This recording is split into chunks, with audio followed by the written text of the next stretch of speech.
Hello students, today I am discuss the fabrication process of the MOS transistors. So in basically the MOS transistors, which is our basically the metal oxide semiconductor layer, which is sandwiched between the metal and the semiconductor of the oxide layer. So in this case, it is acts like a parallel plate capacitor, or it is generated the capacitance in a particular sandwich manner.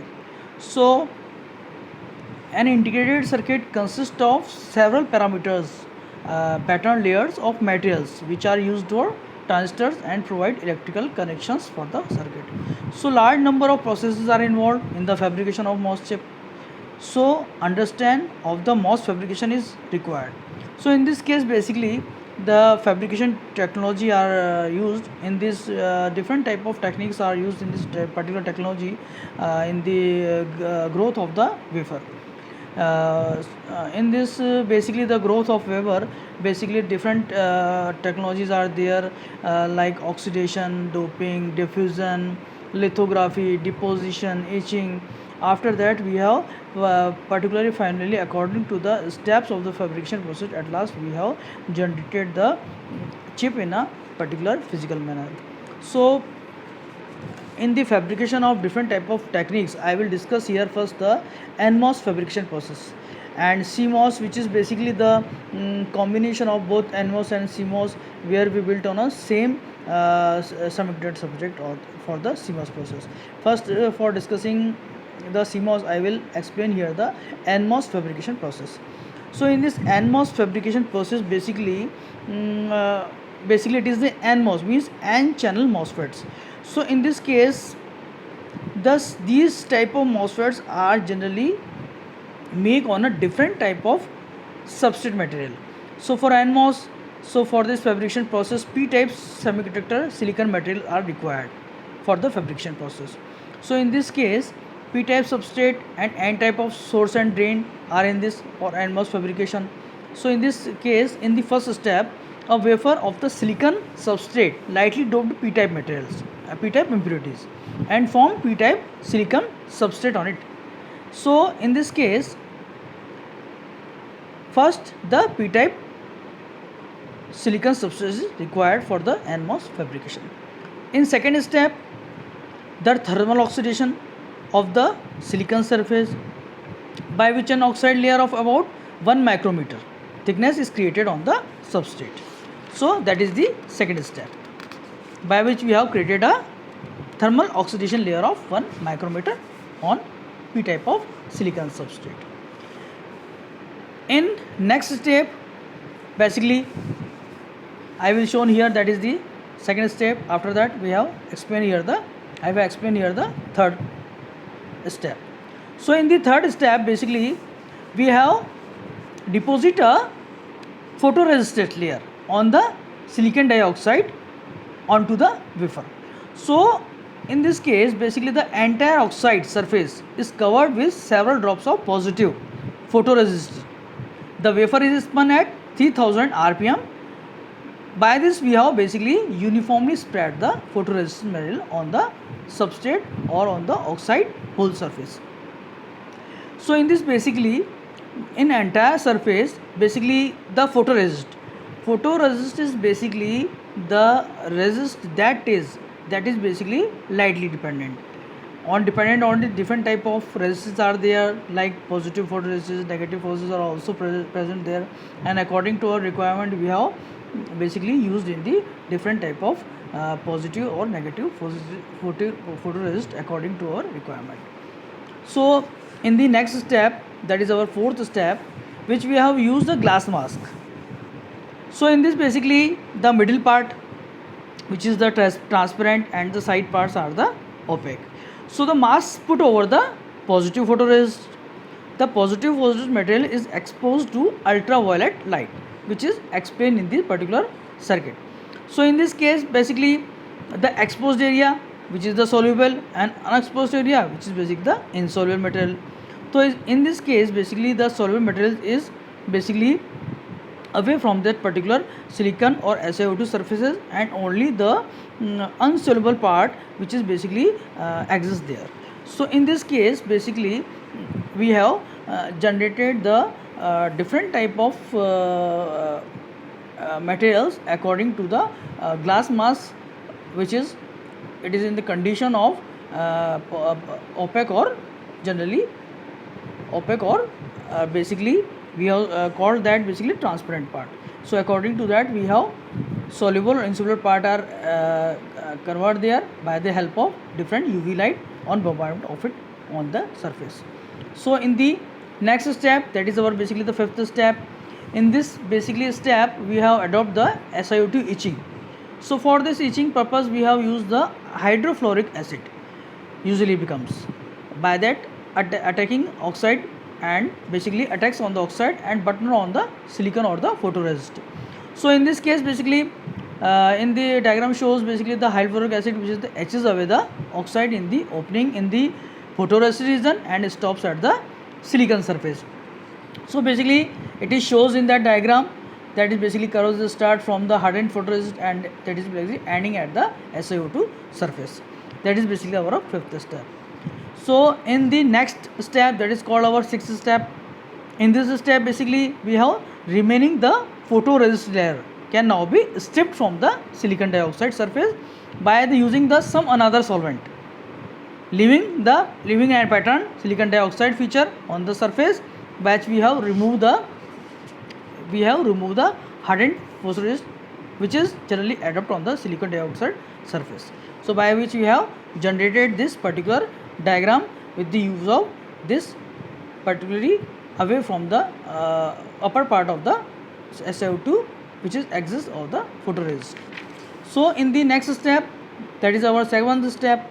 In this step basically the surface is covered with a thin high quality oxide layer which is eventually from the gate oxide of the MOS transistor, basically by which we have generally made over the thin oxide layer of the particular SiO2 layer for making of the gate oxide, which is shows in the particular seventh step in this particular diagram. And in next step, that is our basically the eighth step. So on top of the thin oxide basically a layer of polysilicon, that is called the polycrystalline silicon, deposited on it. Polysilicon is used both as a gate electrode material for the MOS transistor and also as an interconnect medium in silicon integrated circuits. Polysilicon basically work as a metal. We cannot use the metal for the gate fabrication because the work function difference between the metal and the semiconductor is very high. So we use the gate of polysilicon type which has work function basically similar to the semiconductor and all the properties of silicons are the same as the metal.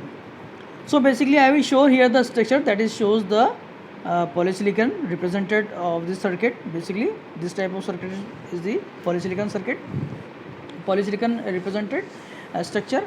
So in this case basically in this type we have shown the diagram. First SiO2 layer on our thin oxide layer and overall we have deposited the polysilicon layer for making of the gate.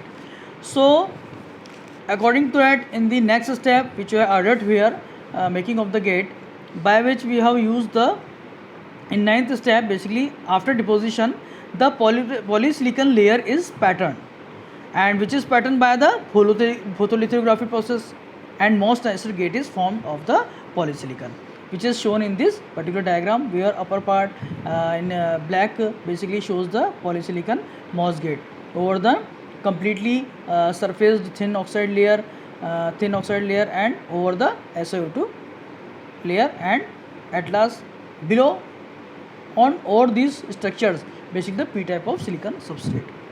So in next, that is our 10th step, by which we have basically the thin part of oxide not covered by the polysilicon is etched away, which expose the bare silicon surface on which with the source and drain functions can be basically formed.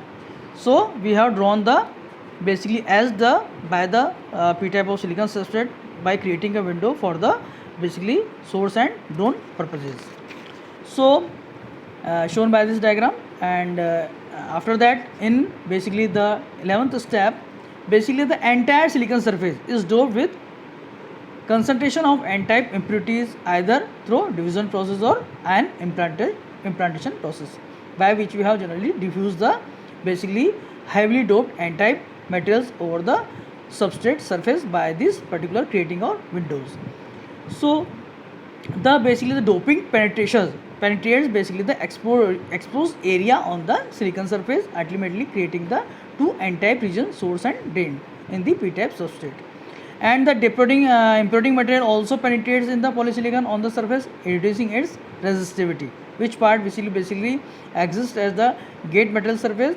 So by this it is reduced the resistivity of this particular gate surface. So in next step by which we have adapted, that is our 12th step. In this basically, once the source and drain regions are completed, the entire surface is again covered with an insulating layer of silicon dioxide. That is shows by that insulating layer over the exocyte SiO2, then thin oxide layer, again gate layer in between them, and after over it insulating layer, that is particular thin layer on it. And according to that, in next step, that is basically by which we have patterned this using the photolithography process of the insulating oxide layer. So insulating layer is patterned through the photolithography process to provide the contact windows for the drain and source junctions. So that is shown in the diagram. And after that we have in 14th step, basically now the whole surface is covered with an evaporated aluminum, which will form the basically used for the interconnection purposes. That is shows by the whole layer of this particular black background, that shows the evaporated aluminum for the interconnection purposes, aluminum metal. So after that, in basically the last step, in basically the 15th step, we have adopt the, after that again patterning of this metal layer using the photolithography process and etched and complete the interconnections of the most of the surface of this particular diagram shows here. So finally we have patterned through the photolithography process, and after that particularly we have take the electrical connections from gate and source from it, and that is our final step by which we have generally connected our patterning layers through the outer surface by the wires. So in this whole process we have generally studied about the NMOS fabrication process, and after that in case of CMOS fabrication we have particularly used the different type of strategies by which we have used the different types of processes like N-well processes, P-well processes, twin tube processes, silicon on insulator processes.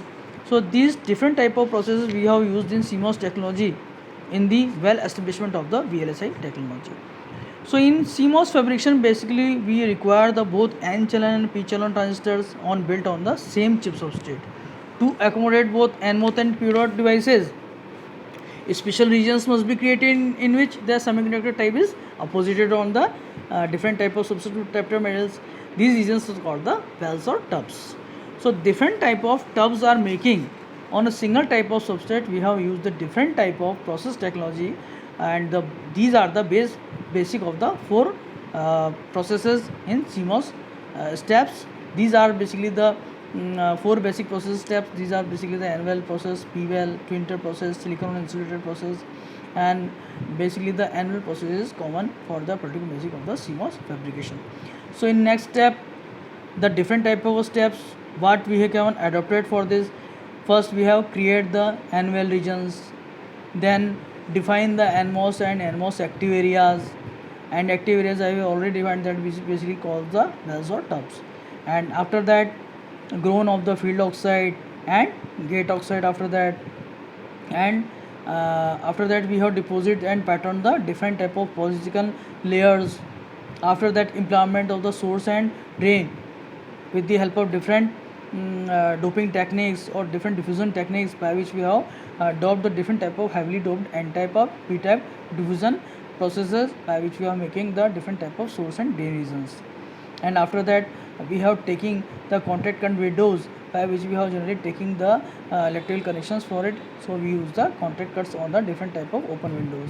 After that create contact windows, deposit and pattern metal layer, and we have finally create the different type of electrical connections for making of the outermost part of this particular different type of layers, and according to that we have connect the layers, connect the different type of outermost materials by which we have connected different type of materials, different type of things by the help of different type of electrical connections on it. So these are the basic steps by which fabrication steps by which different type of annual CMOS devices which we have developed for the simplified process, and we have adopted these generally steps. Thank you. In next lecture I will discuss the annual CMOS process in different type of steps by the different type of techniques, that is basically the annual CMOS fabrication process. Thank you.